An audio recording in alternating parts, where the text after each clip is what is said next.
The telegram arrived at the Double Y Ranch on a Tuesday morning in late March of 1882, and Owen Yates knew before he even opened it that someone had died.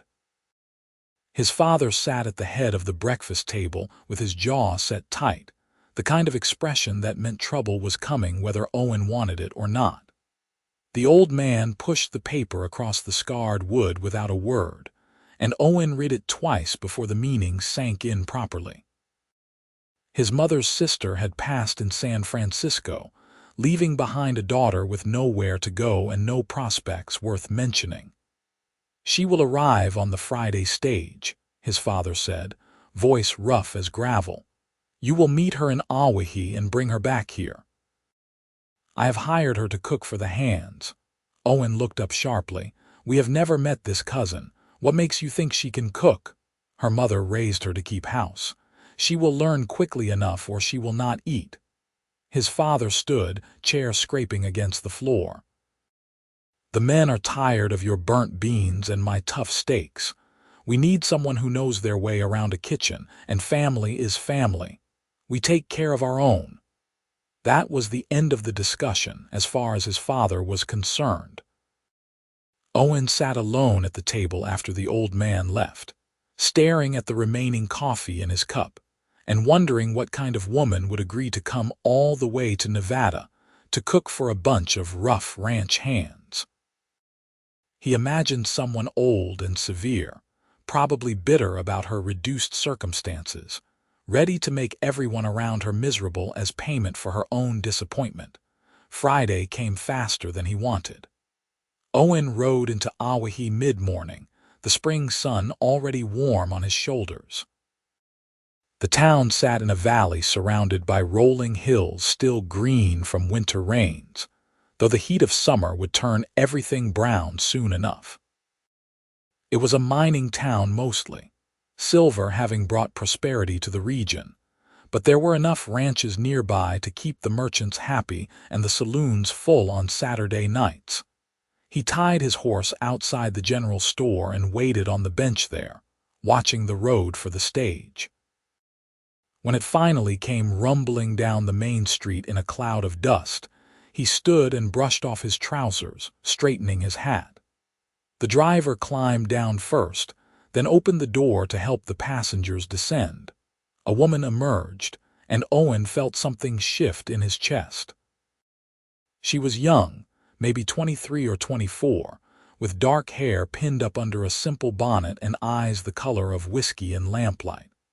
She wore a traveling dress that had seen better days, but she held herself straight and proud despite the dust and obvious exhaustion. This was not the sour old woman he had expected. "Miss Theresa James?" he asked, stepping forward. She turned those amber eyes on him, and he saw wariness there, but also determination. "I am Theresa. You must be my cousin, Owen Yates." He touched the brim of his hat. "I am sorry for your loss." "Thank you." Her voice was soft but steady. "I appreciate your family taking me in. I will work hard to earn my keep." He collected her single worn trunk from the stage and secured it to his horse. They would have to ride double back to the ranch, which was about an hour outside of town. He swung up into the saddle first, then offered her his hand. She hesitated only a moment before accepting, letting him pull her up behind him. She sat sideways across the horse's back, one arm wrapped carefully around his waist to keep her balance. "Hold on tight," he said. "The road can be rough." They rode in silence for the first few miles. Owen was acutely aware of her presence behind him, the way her body moved with the horse's gait, the light pressure of her hand against his side. He told himself he was being ridiculous. She was his cousin, more or less, and she was here to work. Nothing more complicated than that. "What is the ranch like?" she asked finally. "About 3,000 acres. We run cattle mostly, some horses. My father and I manage it with 6 hands. 7 now, I suppose, counting you." "I am not a ranch hand." "No, but you will be working just as hard. Cooking for 8 men 3 times a day is no small task." She was quiet for a moment. "I will manage." Have you done much cooking? Enough. There was something defensive in her tone. My mother taught me everything she knew before she got sick. I kept house for both of us these past 2 years. He felt a pang of sympathy. That must have been hard. It was. She did not elaborate, and he did not push. The ranch came into view as they crested a low hill. The main house was adobe and wood, sprawling but practical, with a wide porch across the front. Behind it stood the bunkhouse, the barn, several corrals, and various outbuildings. It was not fancy, but it was well maintained and prosperous looking. "It is bigger than I expected," Theresa said. "My grandfather built the original house in 1855. My father has added to it over the years." Owen guided the horse toward the main house. "You will have a room in the main house, not the bunkhouse. There is a kitchen attached with everything you should need." His father came out onto the porch as they approached. He was a big man, weathered by sun and work, with iron-gray hair and the same blue eyes Owen had inherited. He watched as Owen helped Theresa down from the horse, his expression unreadable. "Uncle Robert," Theresa said, though Owen knew they had never met either. "Theresa." His father nodded once. "Welcome to the Double Y. Owen will show you to your room and the kitchen. Supper is expected at 6 o'clock. The men will be hungry after a day's work." "Yes, sir." She straightened her shoulders. "I will not disappoint you." His father grunted and went back inside. Owen picked up her trunk and jerked his head toward the door. "Come on. I will give you the tour." The house was dim and cool after the bright sunshine outside. Owen led her through a front room with heavy furniture and Navajo rugs, then down a hallway to a small bedroom at the back. It held a narrow bed, a washstand, a chest of drawers, and a single window that looked out toward the corrals. "It is not much," Owen said, setting down her trunk. "It is fine." Theresa removed her bonnet and set it on the bed. Her hair was coming loose from its pins, curling softly around her face. "Where is the kitchen?" He showed her through the connecting door. The kitchen was large and functional, with a massive iron stove, a long work table, shelves full of supplies, and a separate dining area where the hands took their meals. A door on the far side led to a root cellar and storage room. "The well is just outside," Owen said. "There is a pump by the back door. We keep chickens for eggs, and there is a smokehouse for meat. Dry goods are in the storage room. If you need something we do not have, make a list and I will pick it up in town next week." Theresa walked slowly around the space, running her fingers over the table, opening cupboards to see what was inside. "When did you last have a proper cook?" "Never, really. My mother died when I was 12. It has been my father and me ever since, doing the best we could." She looked at him then, really looked at him, and he saw understanding in her eyes. "I am sorry, that must have been difficult. We managed." He cleared his throat. "I should let you settle in. If you need anything, just holler." He left her there and went to tend to his horse, but he found himself thinking about her as he worked. She was nothing like what he had expected, and that unsettled him in ways he could not quite name. He had been 26 years old for 3 months now, and in all that time he had never felt this strange pull toward another person. It made no sense. She was family, she was here to work, and she had just lost her mother. The last thing she needed was him mooning around like some lovesick fool. At 6 o'clock he washed up and headed to the kitchen with the rest of the men. The hands were already gathering, curious about the new cook. They were a mixed bunch, ranging from young Billy Peterson, barely 18, to old Charlie Watts, who had been working ranches since before Owen was born. They filed in and took their usual seats at the long table, talking among themselves. Then Theresa emerged from the kitchen proper with the first platter, and the talking stopped. She had changed into a simple work dress and apron, her hair neatly pinned up again.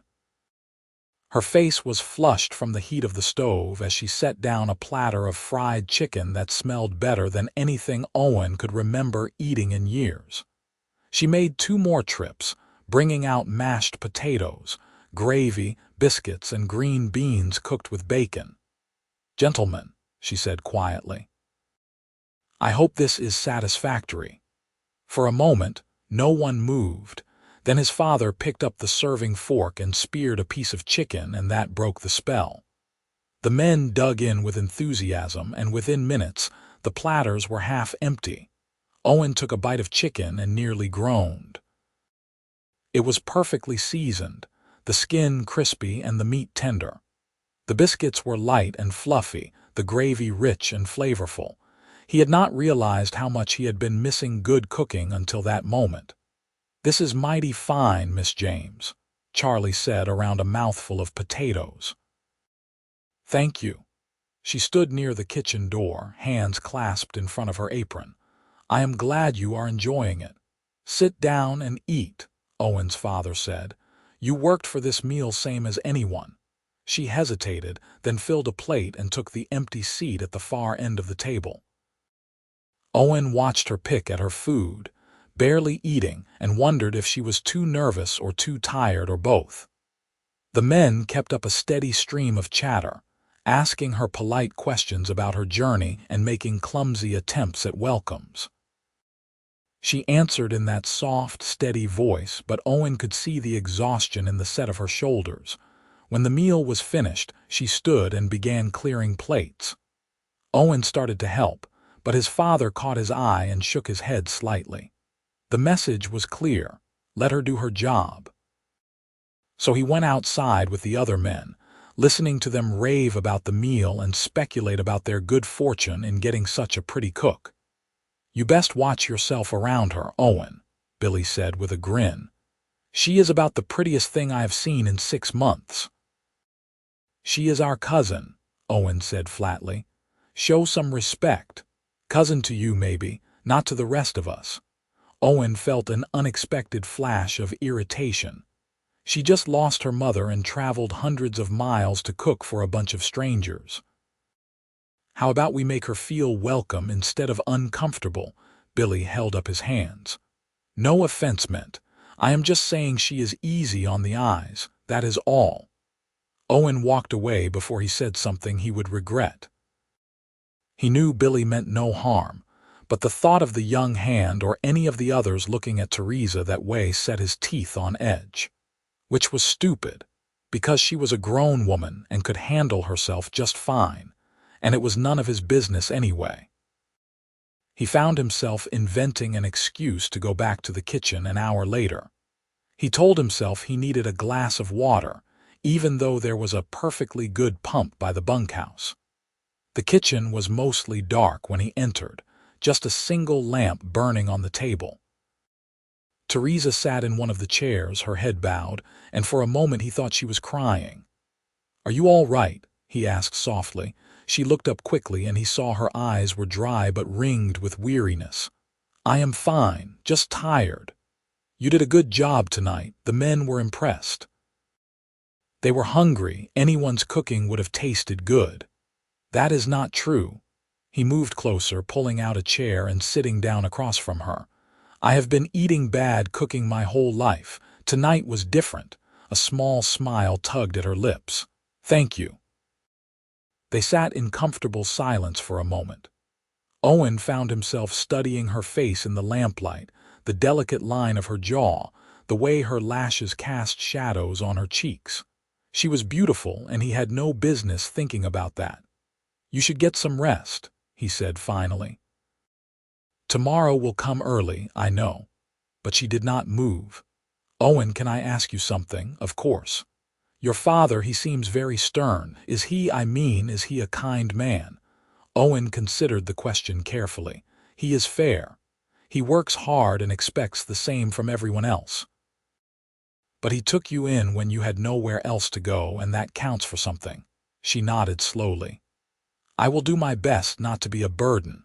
"You are not a burden. You are family, and you are earning your place here." He stood. "Get some sleep, Theresa. Things will look better in the morning." He left her there and headed to his own room in the main house, but sleep was a long time coming.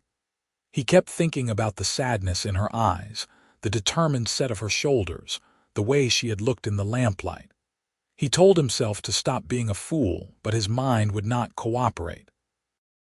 The days fell into a rhythm quickly. Theresa rose before dawn to start breakfast, feeding the men before they headed out for the day's work.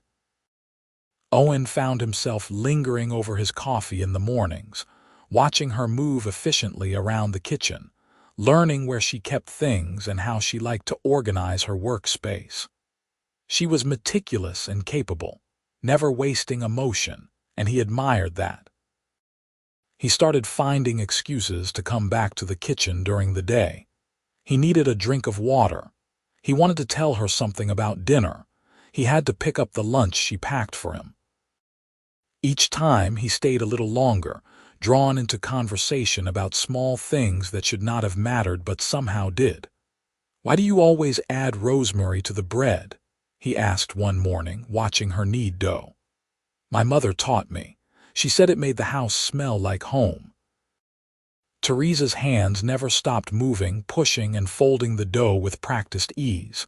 "It does smell good." He leaned against the counter, cradling his coffee cup. "Better than anything I remember." She glanced at him, a question in her eyes. "You must miss her, your mother. Every day." The words came out before he could stop them. "She used to sing while she cooked. I had forgotten that until just now." "What did she sing?" "Old hymns mostly. Sometimes folk songs." He smiled at the memory. "She had a terrible voice, but it never stopped her." Theresa laughed, a sound like water over stones, and Owen felt something warm bloom in his chest. He wanted to hear that laugh again, wanted to be the one to put that light in her eyes. "You should get to work," she said, but there was no sharpness in it. "The day will not wait for you." "I know." He pushed off the counter reluctantly. "I just wanted to. I was thinking maybe what I mean is, do you need anything from town? I am riding in tomorrow. I could use more flour and sugar, and vanilla extract if they have it."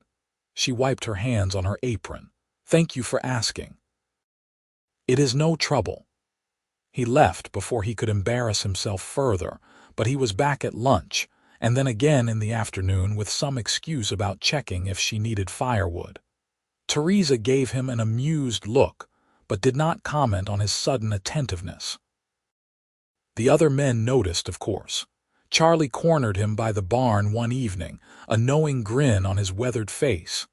"You have been spending a lot of time in the kitchen lately," the old hand said. "Someone has to make sure she has what she needs," Owen replied, trying to sound casual. "Uh-huh. And I suppose you need to check on her 5 or 6 times a day to make sure she is still breathing." Owen felt heat creep up his neck. "I do not know what you are talking about." "Son, I have been around long enough to recognize a man who is sweet on a woman. You are not fooling anyone." Charlie's expression turned serious. "Just be careful. She is in a vulnerable position here and you are the boss's son.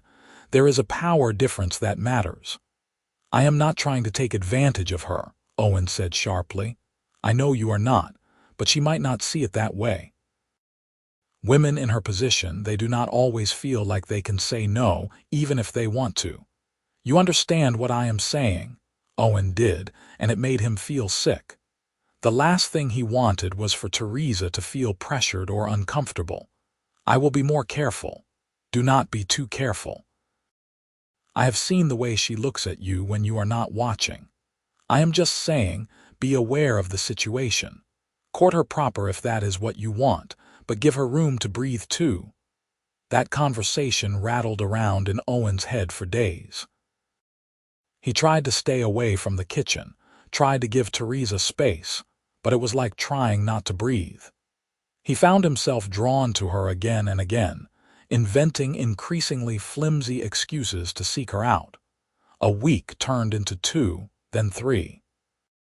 Spring deepened into early summer, and the work on the ranch intensified. They were preparing for the drive to move the cattle to higher pastures, which meant long days and exhausted men who came in ravenous every evening.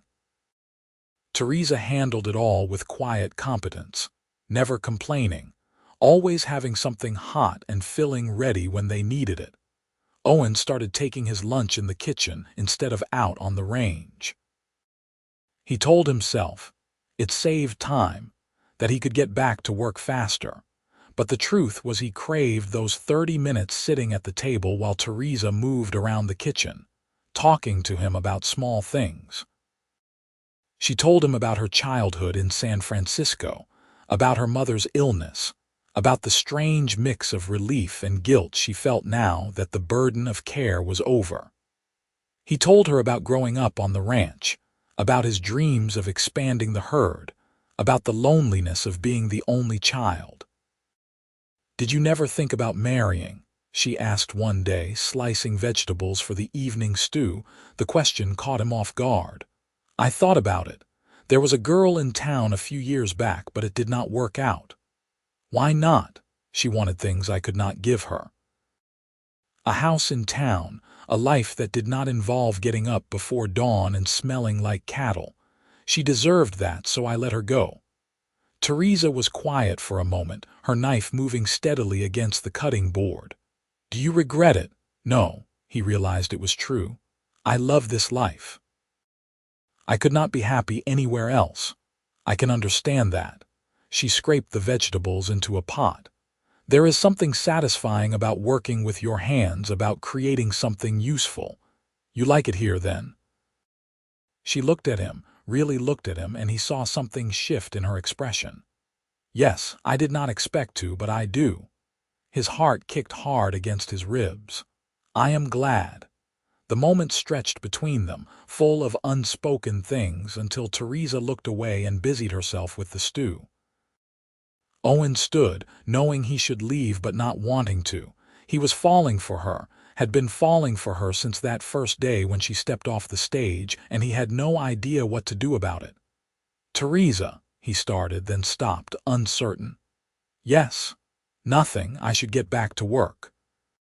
He left feeling like a coward, but Charlie's words echoed in his mind.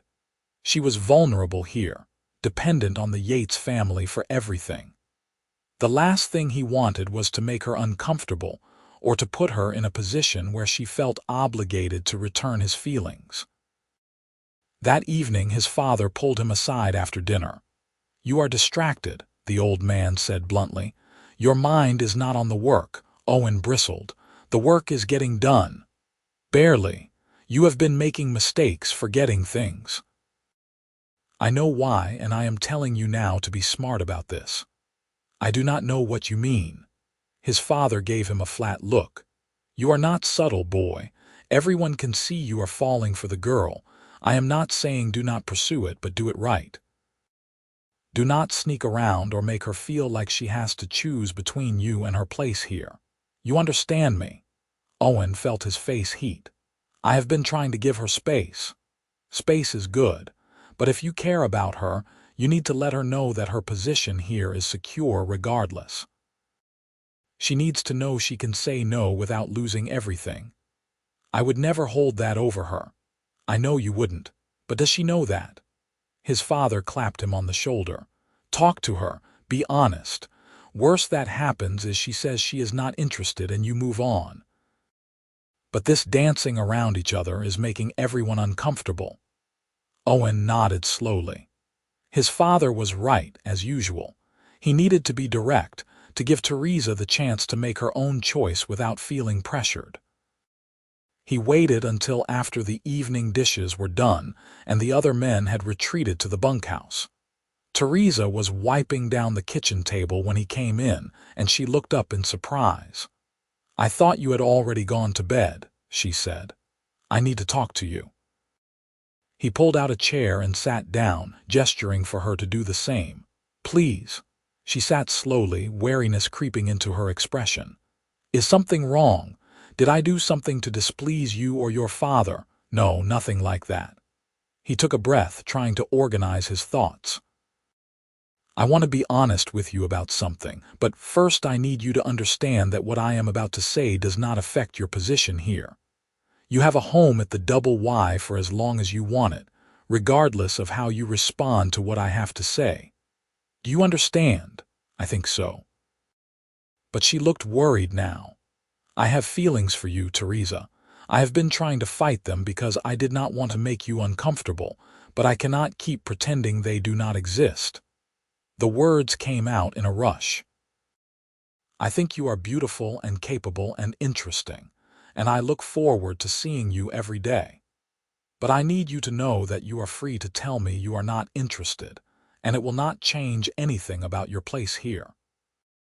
You will still have your job and your room and your place at this table. I give you my word. She stared at him, her amber eyes wide with surprise. Owen, I do not know what to say. You do not have to say anything right now. I just wanted you to know where I stand. He stood, suddenly desperate to escape before he made things worse. Think about it. Take all the time you need. He was halfway to the door when her voice stopped him. Owen, wait. He turned. She had stood as well, her hands twisted in her apron. I have feelings for you too, she said quietly. I have been trying to ignore them because I was afraid. Afraid of losing my place here, afraid of disappointing your father, afraid of being a burden. But the truth is I look forward to seeing you too. When you come to the kitchen, it is the best part of my day.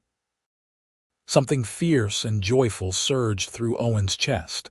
He crossed the room in 3 long strides, stopping just in front of her. You are sure? I am sure. She looked up at him, and the warmth in her eyes made his breath catch. I care about you, Owen Yates. He reached out slowly, giving her time to pull away, and cupped her face in his hands. Her skin was soft under his calloused fingers, her cheeks flushed. May I kiss you? Yes. He leaned down and pressed his lips to hers, gentle and questioning. She made a soft sound and leaned into him, her hands coming up to rest on his chest. The kiss deepened, and Owen felt like he was falling, like the ground had disappeared beneath his feet, and all that mattered was her warmth, her softness, the way she kissed him back with equal parts tenderness and hunger. When they finally broke apart, both breathing hard, Owen rested his forehead against hers. I have wanted to do that for weeks. I am glad you did. She smiled, and it transformed her whole face. What happens now? Now I court you properly. I take you on picnics and bring you flowers and generally make a fool of myself trying to win your affection. She laughed. You already have my affection. Then I will work to keep it. He kissed her again, softer this time. We will take this slow, let people get used to the idea. There is no rush. But taking it slow proved harder than he expected.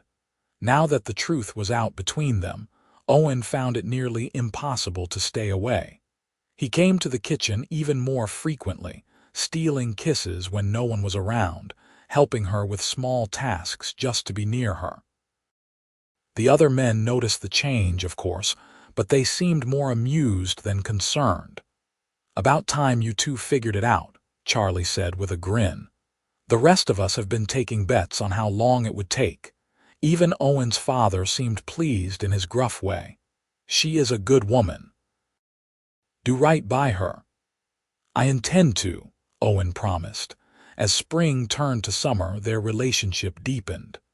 Owen took Theresa on rides around the ranch on Sunday afternoons, showing her his favorite spots. They had a picnic by the creek that ran through the east pasture, spreading a blanket under the cottonwood trees and eating the lunch she had packed. They talked for hours about everything and nothing, learning each other's stories, building something solid and real between them. Tell me something you have never told anyone else, Theresa said one afternoon, lying on her back on the blanket and looking up at the sky through the leaves. Owen thought for a moment. When my mother died, I was angry at her. I knew it was not her fault that she did not choose to get sick, but I was furious that she left me.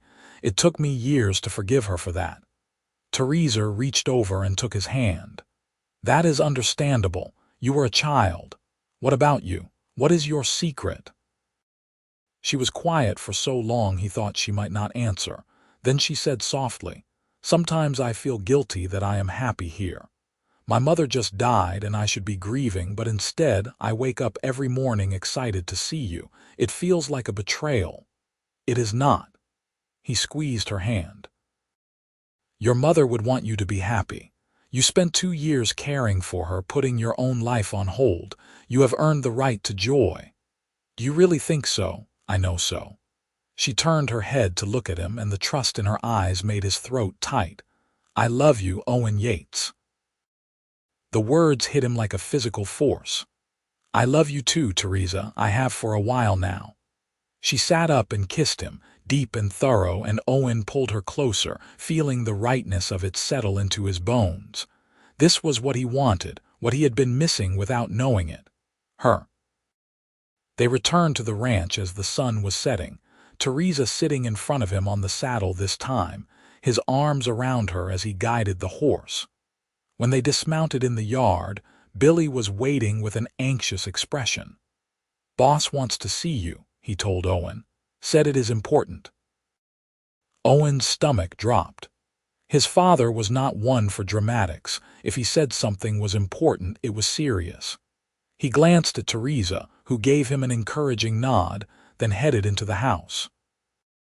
His father was in his office, a small room off the main living area where he kept the ranch accounts and records. He looked up as Owen entered, his face grave. "Sit down, son." Owen sat, his mind racing through possibilities. Had something happened to the cattle? Was there a problem with money? "What is wrong?" "I got a letter today from a lawyer in San Francisco. It is about Theresa." Owen's blood ran cold. What about her? Her mother had some debts. Not many, but enough to matter. The lawyer is asking if we can help settle them, seeing as Theresa is living here now. How much? His father named a sum that made Owen wince. It was not a fortune, but it was not nothing either. "Can we afford it?" "We can, but it will be tight for a while. I wanted to talk to you before I said anything to Theresa. This is her burden, not ours." "She is family," Owen said firmly. "And she is working for us. We take care of our own, remember? You said that when you hired her." His father studied him for a long moment. "This is about more than family duty for you now, is not it? I love her. I am going to marry her if she will have me." "Have you asked her?" "Not yet. I wanted to give it more time, make sure she was ready." His father leaned back in his chair. "Well, if you are planning to marry her anyway, then her debts become your debts. We will pay them and consider it settled. But Owen, you need to be sure about this. Marriage is a serious commitment." "I am sure." "All right then.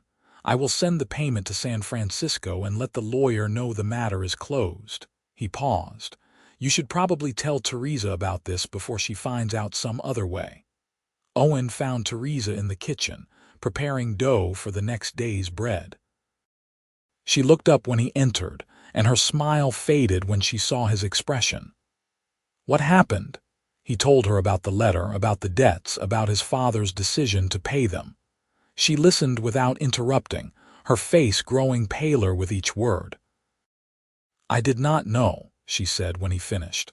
"My mother never told me she owed money. I would have tried to pay it somehow. It is taken care of. You do not need to worry about it. But it is my debt, my responsibility. I cannot let you and your father just pay it for me. You are family. We take care of each other." He moved closer, taking her flour-dusted hands in his. "Besides, I told my father that I plan to marry you, so your debts will be my debts anyway." She went very still. "You told him what?" "That I plan to marry you if you will have me." He dropped to one knee right there in the kitchen, still holding her hands. "I know we have not been courting long, and I know you have been through a lot this year, but I love you, Theresa. I want to spend the rest of my life with you. Will you marry me?" Tears spilled down her cheeks, but she was smiling. "Yes, yes, I will marry you." He stood and kissed her, tasting salt and joy, feeling like his heart might burst from happiness. When they broke apart, she was laughing and crying at the same time. "I cannot believe you proposed in the kitchen," she said. "It seemed fitting. This is where we fell in love." She kissed him again, and they stood there wrapped in each other's arms until they heard boots on the porch. They broke apart just as Charlie came in for a drink of water, took one look at their faces, and grinned. "I guess congratulations are in order. We are getting married," Theresa said, and the joy in her voice made Owen fall in love with her all over again. Word spread quickly. By breakfast the next morning, all the hands knew, and they greeted the news with hearty congratulations and good-natured ribbing. Owen's father shook his hand and kissed Theresa's cheek, welcoming her officially into the family. "We should set a date," Theresa said that evening as they sat together on the porch, watching the sun set over the hills. "When do you want to get married?" "Soon." She leaned against his shoulder. "I do not see any reason to wait." "Neither do I." He kissed the top of her head. "How about August? That gives us time to plan something nice, invite people from town." "August sounds perfect." They spent the next few weeks preparing for the wedding in between the regular work of the ranch. Theresa sewed herself a new dress with fabric Owen bought in town, cream-colored with delicate lace at the collar and cuffs. Owen cleaned up the main house and built new furniture for their room, including a proper bed frame and a wardrobe for Theresa's things. The wedding was held at the ranch on a Sunday afternoon in mid-August. The local minister came out to perform the ceremony, and half the town showed up to celebrate. Theresa looked beautiful in her new dress, her hair pinned up with wildflowers Owen had picked that morning. Owen wore his best suit and felt his hands shake as he slipped the ring onto her finger. "I now pronounce you man and wife," the minister said. "You may kiss your bride." Owen did, thoroughly and without reservation, and the assembled crowd cheered. They celebrated with a feast that Theresa and some of the women from town had prepared, with music and dancing that lasted well into the evening. Owen danced with his new wife under the stars, feeling like the luckiest man alive. When the guests finally left and the ranch grew quiet, Owen carried Theresa across the threshold of their room. They had moved into the larger bedroom that had once belonged to his parents, and his father had taken the smaller room at the back of the house without complaint. "Hello, wife," Owen said, setting her down gently. "Hello, husband." She reached up and began unpinning her hair, letting it fall in dark waves around her shoulders. I love you too." They came together with tenderness and passion, exploring each other with reverent hands, building something beautiful between them. Owen had never felt so complete, so perfectly where he was meant to be. The weeks after the wedding were blissful. Theresa continued to cook for the hands, but now Owen helped her more openly, working alongside her in the kitchen as a partner rather than a visitor. They fell into an easy rhythm, anticipating each other's needs, moving together like a dance. By October, Theresa suspected she might be pregnant. She waited another month to be sure before telling Owen, catching him in the barn one evening as he was finishing up the chores. "I have news," she said, unable to keep the smile from her face. "Good news, I hope." "The best news. We are going to have a baby." Owen whooped with joy and spun her around, making her laugh and protest that he would make her dizzy. He set her down carefully, his hands gentle on her waist, his eyes bright with happiness. "When? Late May, I think. Maybe early June. We need to tell my father. And you should stop doing the heavy work in the kitchen. I can hire someone to help." "I am not an invalid, Owen. I can still cook." "I know, but I want you to take care of yourself, both of you." She kissed him softly. "We will be fine, I promise." Owen's father was delighted with the news, congratulating them both and immediately beginning to plan for the grandchild he had never expected to have. The winter passed quietly, with Theresa growing rounder and Owen growing more protective. He worried over her constantly, making sure she did not lift anything heavy, that she got enough rest, that she was comfortable. "You are going to drive me mad with all this fussing," she said one evening in March, swatting his hands away as he tried to help her into bed. "I just want to make sure you are all right." "I am more than all right. I am happy." She took his hand and placed it on her swollen belly. "Feel that? The baby is kicking." Owen felt the flutter of movement under his palm and was overcome with wonder. "That is our child." "Yes, it is." She smiled at him in the lamplight.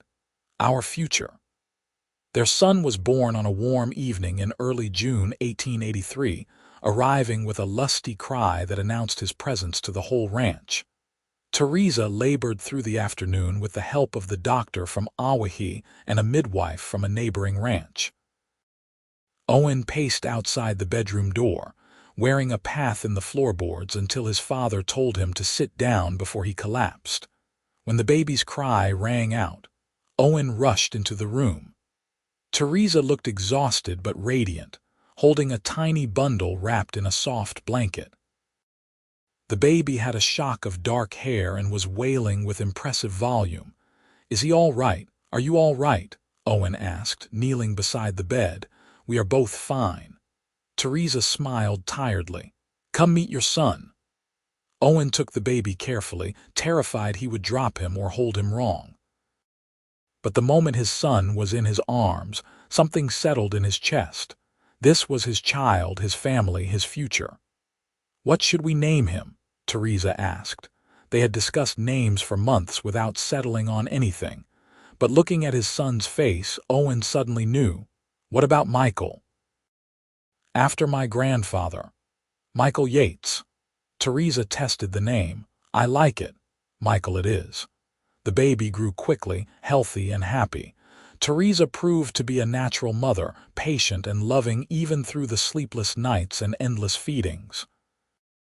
Owen helped when he could, learning to change diapers and rock the baby to sleep, marveling at how something so small could change everything so completely.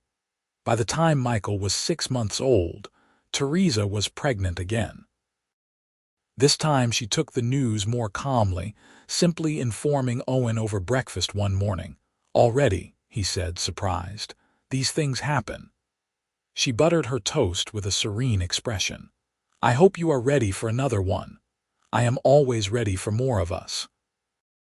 He leaned over and kissed her. "As many as you want." Their daughter was born the following spring in April of 1884. She came easier than Michael had, arriving in the early morning with less fuss and bother.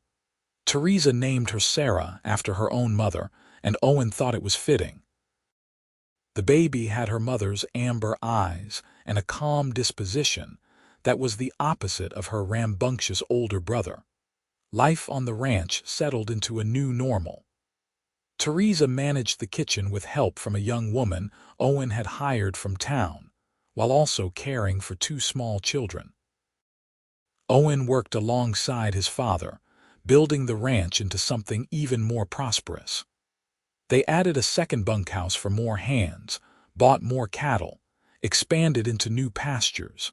The years rolled by in a blur of work and love and laughter. Michael and Sarah grew into bright, energetic children who loved the ranch as much as their father did. Owen taught his son to ride when he was barely old enough to sit a horse, and Sarah was not far behind, demanding her own pony and refusing to be left out. In 1888, Theresa gave birth to twins, 2 boys they named Thomas and James. The house grew loud and chaotic, full of noise and energy, and Owen loved every minute of it.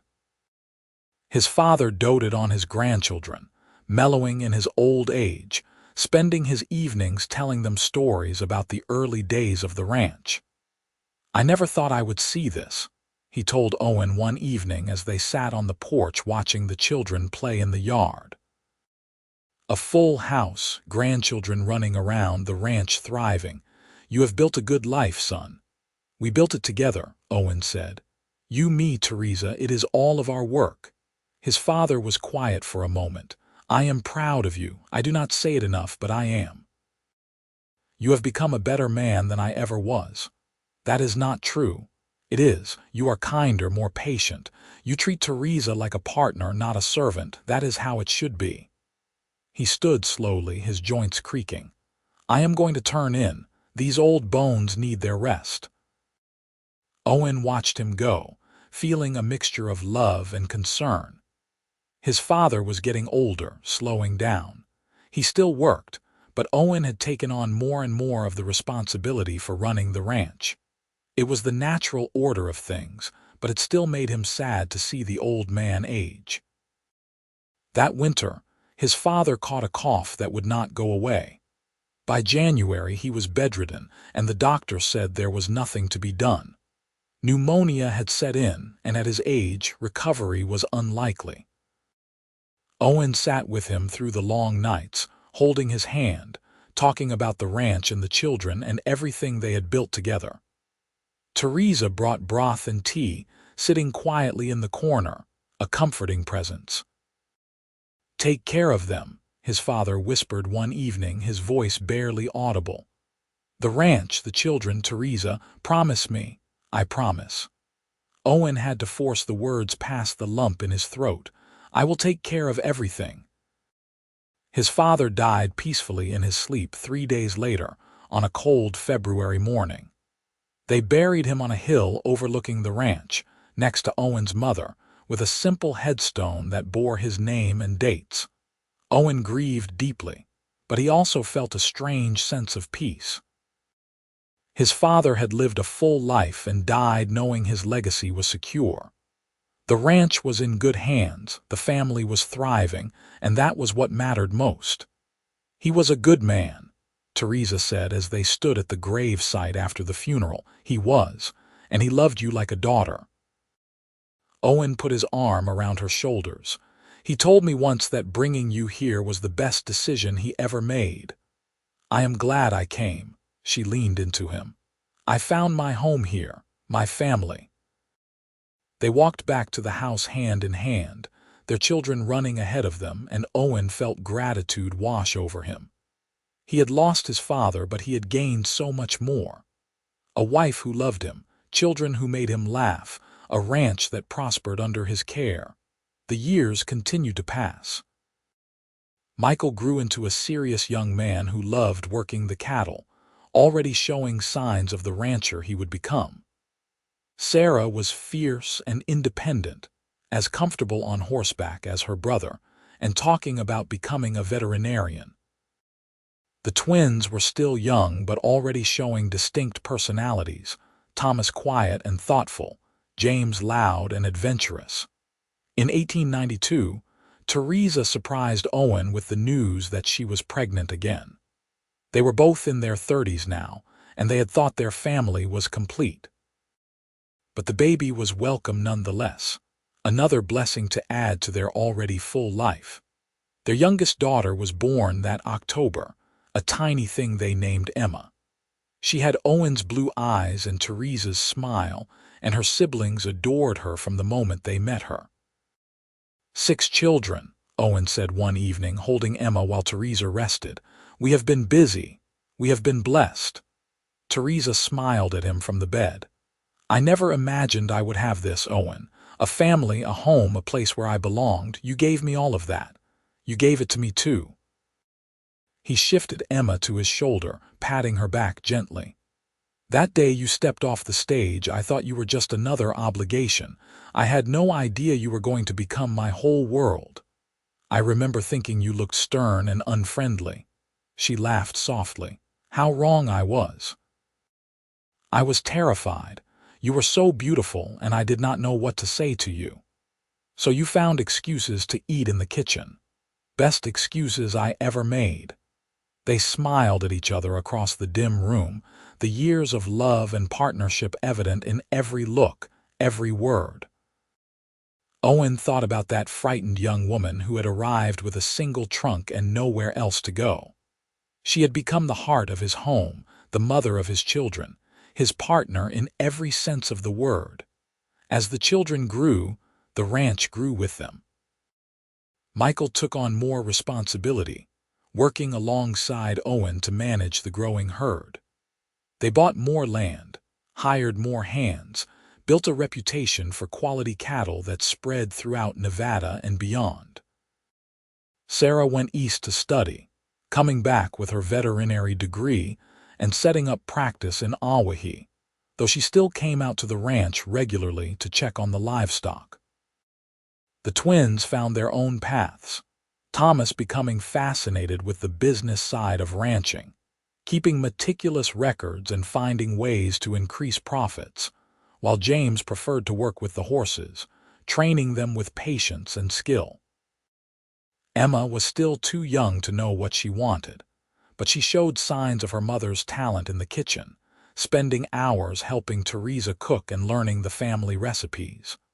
Owen and Theresa grew older together, their love deepening with each passing year. On their 20th wedding anniversary in 1903, Owen took her back to the creek where they had picnicked all those years ago. They spread a blanket under the same cottonwood trees, now larger and more gnarled, and ate lunch in comfortable silence. "You remember what you asked me that day?" Owen said, lying on his back and looking up at the sky. "I asked you to tell me something you had never told anyone else. You told me you felt guilty for being happy here after your mother died." Theresa was quiet for a moment. "I remember. I was so afraid of feeling joy because it seemed like a betrayal. You still feel that way?" "No." She turned to look at him, her face still beautiful despite the lines and gray hairs that marked the passage of time. "I think my mother would be happy to know I found love and built a family. That is what she would have wanted for me. I think you are right." He reached over and took her hand.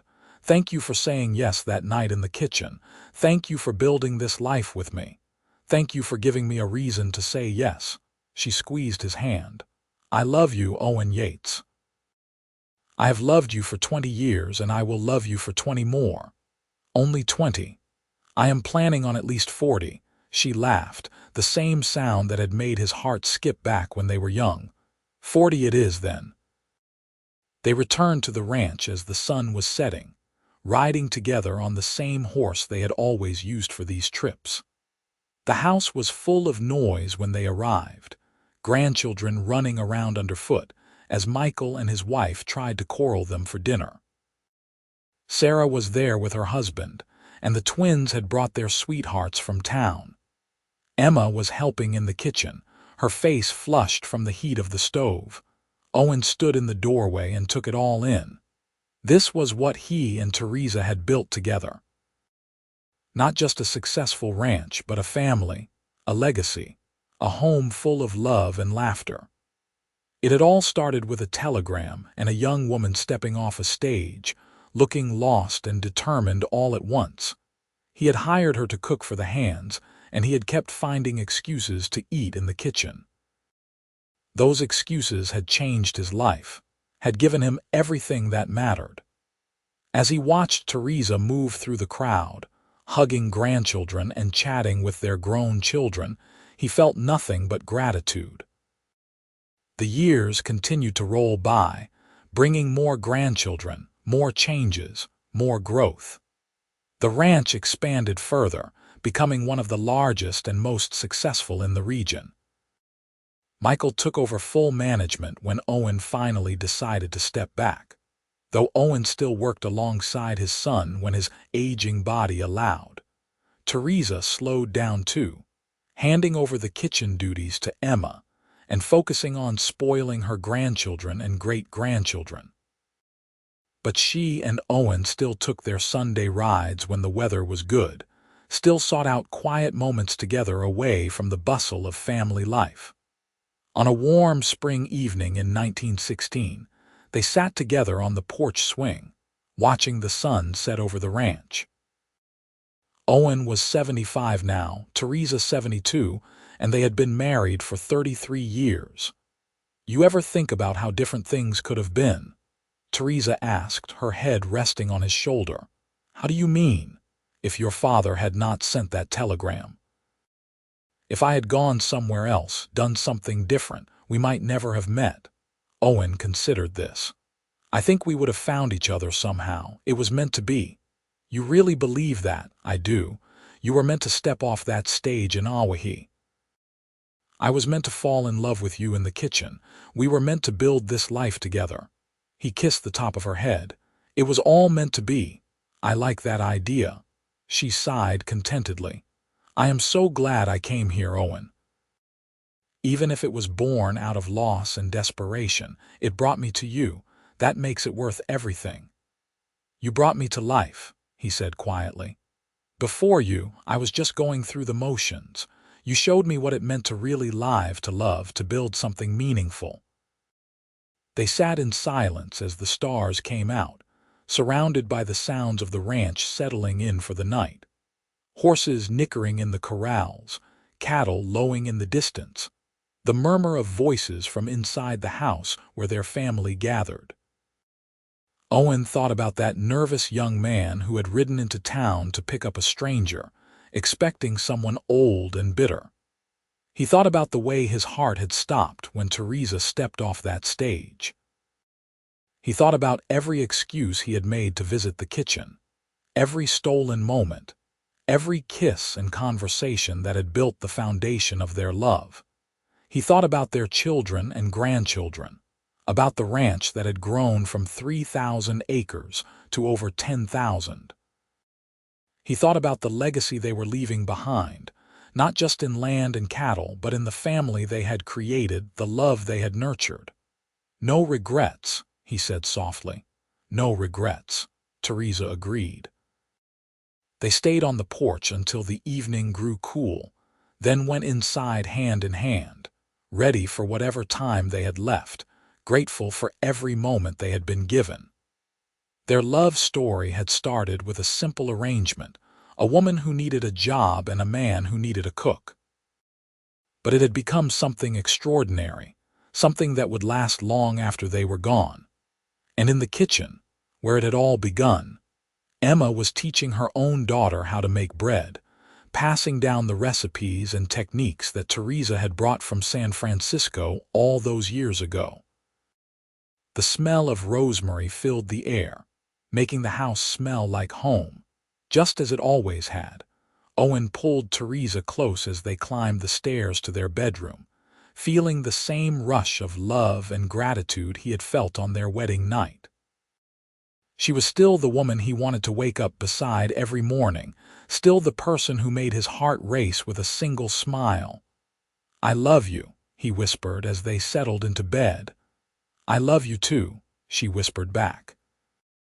And that, Owen thought as he drifted off to sleep, was all that really mattered. Everything else, the ranch, the money, the success, it was all secondary to this, to her, to them, to the life they had built one day at a time, one meal at a time, one kiss at a time. He had hired her to cook for the hands. He had kept finding excuses to eat in the kitchen. And in doing so, he had found everything he had ever wanted and more than he had ever dreamed possible. It was a good life, a blessed life, and he would not change a single moment of it. The morning sun rose over the Double Y Ranch, just as it had for decades, casting golden light over the land that Owen and Theresa had nurtured and grown. Their children were already up and working, carrying on the traditions and values that had been instilled in them. Their grandchildren ran through the yards where Owen and Theresa had once walked hand in hand. Michael stood in the kitchen, drinking coffee and talking with his mother while she prepared breakfast. Even at 72, she insisted on cooking for the family when they gathered, finding joy in the work that had first brought her to this place. "You do not have to do all this, Ma," Michael said. "Emma would be happy to help." "I know she would, but I like it. It reminds me of the early days when it was just me and your father and the hands." She smiled at the memory. "Some of my happiest times were in this kitchen. Pa says that is where he fell in love with you. It is where we fell in love with each other." She cracked eggs into a bowl. "He would find the silliest excuses to come in here. checking on the bread, asking about dinner, needing water even though there was a pump right outside. I knew what he was doing and I loved every minute of it. Michael laughed. He still does it. Even now, he follows you around like a puppy. And I hope he always does. Theresa poured the eggs into a hot skillet. That is what love looks like after 33 years. Still wanting to be near each other, still finding excuses to steal a few minutes together. Owen appeared in the doorway, drawn by the smell of cooking and the sound of his wife's voice. "Are you telling stories about me?" "Only the good ones," Theresa said, turning to smile at him. He crossed the kitchen and kissed her cheek, his hand resting briefly on her waist. Michael watched his parents with affection, seeing in them the model for his own marriage, the proof that love could last and deepen and grow stronger with time. The family gathered for breakfast, 3 generations sitting around the expanded table that had once held just Owen, his father, and the ranch hands. The conversation flowed easily. Talk of work and weather, plans and dreams, all the ordinary things that made up a life. Owen looked around the table, taking in the faces of his children and grandchildren, the easy affection between them all, and felt a deep sense of peace. This was what mattered, not the size of the ranch or the number of cattle, but this: family, love, legacy. After breakfast, he and Theresa took their usual walk around the ranch. They moved slower now than they once had, but they still covered the same ground, checking on things with the practiced eyes of people who had spent their lives working this land. "You ever miss San Francisco?" Owen asked as they paused to watch the horses in the east pasture. Theresa considered the question. "I miss my mother sometimes, wish she could have known you and the children, but miss the city. No, this is my home. It has been since the day I arrived. I am glad you stayed." "I am glad you gave me a reason to." She slipped her arm through his. "You know, when I first came here, I was so afraid. I had lost everything, and I was dependent on the charity of people I had never met. I thought I would spend the rest of my life as a hired cook, grateful for my place but never really belonging. And now I know I was wrong. I did not find charity here. I found family. I found love. I found my purpose." She looked up at him. "I found you." Owen pulled her close, kissing her with all the tenderness and passion of their early days. "You gave me a life worth living, Theresa. Everything good I have because of you." They stood there in the morning sun, 2 people who had started as strangers and become everything to each other. The ranch spread out around them, a testament to their hard work and partnership. The house behind them echoed with the sounds of their family, the legacy they had created together. As the years went on, Owen and Theresa grew more frail but never less devoted. They celebrated their 40th wedding anniversary in 1923, surrounded by children, grandchildren, and great-grandchildren. The party lasted all day, with people coming from all over Nevada to honor the couple who had built not just a ranch but a dynasty.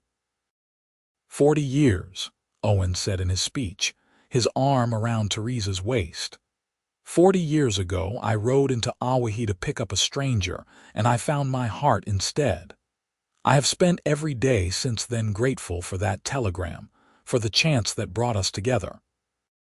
Theresa, you have made me the happiest man alive. Here is to 40 more. Everyone laughed and cheered, knowing it was unlikely either of them would see 80 years of marriage, but loving the sentiment nonetheless. Theresa kissed her husband, and the crowd went wild with approval. They spent their remaining years in quiet contentment, watching the ranch continue to prosper under Michael's management, welcoming new great-grandchildren into the family, telling stories about the old days to anyone who would listen. They took their Sunday rides for as long as they were able, then settled for sitting on the porch together, content just to be in each other's presence. Owen passed peacefully in his sleep in the spring of 1925, at the age of 84. Theresa held his hand as he drew his last breath, whispering words of love and gratitude for the life they had shared. They buried him next to his parents on the hill overlooking the ranch, and Theresa visited the grave every day, talking to him about the ranch and the family and how much she missed him. She lived another 2 years, staying active and engaged despite her grief. She taught her great-grandchildren to cook, passing down the recipes and techniques that had first brought her to the Double Y. She told them stories about their great-grandfather, about how he had hired her to cook, and then kept finding excuses to eat in the kitchen until they both admitted what they felt. "He loved me from the first day," she told her great-granddaughter Emma's daughter one afternoon as they made bread together. "And I loved him right back, even though I tried to pretend I didn't. Love is like that sometimes. It hits you when you least expect it, and all you can do is hold on and enjoy the ride." Theresa died in the winter of 1927, at the age of 83. She went to bed one night and simply did not wake up, slipping away quietly in her sleep. They buried her next to Owen, and the whole county turned out for the funeral, honoring the woman who had become a legend in her own right. The Double Y Ranch continued to thrive under the stewardship of Owen and Theresa's descendants. Michael ran it until his own children were ready to take over, and they in turn passed it down to their children. The ranch grew and changed with the times, adapting to new technologies and markets, but it never lost the essential character that Owen and Theresa had established. The kitchen remained the heart of the home, just as it had been in Theresa's day. Every generation of women and some of the men learned to cook there, using the same recipes and techniques that had been brought from San Francisco in 1882. The smell of rosemary bread became a family tradition, a connection to the past and the love story that had started it all. In the kitchen, over the work table, hung a photograph from Owen and Theresa's wedding day. They stood together in front of the ranch house, young and hopeful, their whole lives ahead of them. Underneath, a small plaque read, "He hired her to cook for the hands. He kept finding excuses to eat in the kitchen, and they lived happily ever after." It was a simple story, really. A man and a woman who found each other at a moment when they both needed it most. A love that grew from shared meals and stolen moments into something that lasted a lifetime and beyond. It was a story of partnership and perseverance, of building something meaningful together one day at a time. But more than anything, it was a love story. The kind that transcends time and circumstance, that endures through hardship and loss, that creates a legacy measured not in acres or cattle, but in the family that carries it forward. Owen and Theresa's love story became the foundation upon which generations were built, a testament to the power of two people who chose each other and never looked back. And in that kitchen, where it all began, their spirit lived on. In the recipes passed down, in the stories told, in the love that filled every corner of the home they had created together. They had started as strangers, became partners, and ended as soulmates, leaving behind a legacy that would endure for generations to come.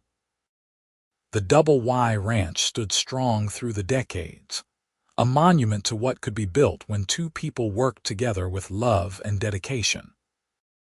And every time someone made rosemary bread in that kitchen, every time a child asked to hear the story of how great-great-grandma Theresa and great-great-grandpa Owen fell in love, the legend lived on. It was a good story, a true story. A love story that began with a telegram and a young woman stepping off a stage, looking for a place to belong. She found it in the kitchen of a Nevada ranch, in the arms of a cowboy who could not stay away, in a life built one meal, one kiss, one day at a time. and they lived happily ever after, just as the plaque said. Not because their life was perfect or easy, but because they faced it together, with love and commitment and an unshakable belief in each other. That was the real secret, the thing that made their story worth telling and retelling through the generations. Love was not just a feeling. It was a choice, made over and over again in big moments and small. It was Owen finding excuses to eat in the kitchen. It was Theresa learning to trust again after loss. It was building a ranch together, raising children together, growing old together. It was 43 years of partnership, of choosing each other every single day. That was the legacy Owen and Theresa left behind. Not just land or wealth, but an example of what love could be when nurtured and protected, when honored and cherished. Their story became part of the fabric of the family, woven into every generation, reminding them all of what mattered most. And so the Double Y Ranch endured, not just as a working cattle operation, but as a symbol of the love that had built it. The kitchen remained the heart of the home, just as Theresa had made it. The hills still rolled green in spring and brown in summer, just as they had when Owen first showed them to his new bride. The cottonwood trees by the creek grew taller, sheltering new generations of lovers who came to picnic and dream. The story of the cowboy and the cook became legend, told and retold, embellished and celebrated. But at its core, it remained simple and true. Two people who found each other when they needed it most, who built a life together through hard work and dedication, who loved each other until death parted them and even beyond. That was the story of Owen Yates and Theresa James. The cowboy who hired a cook and found a wife. The woman who came to Nevada with nothing and built everything. The love that started in a kitchen and lasted a lifetime. It was a good story, the best story, and it was theirs.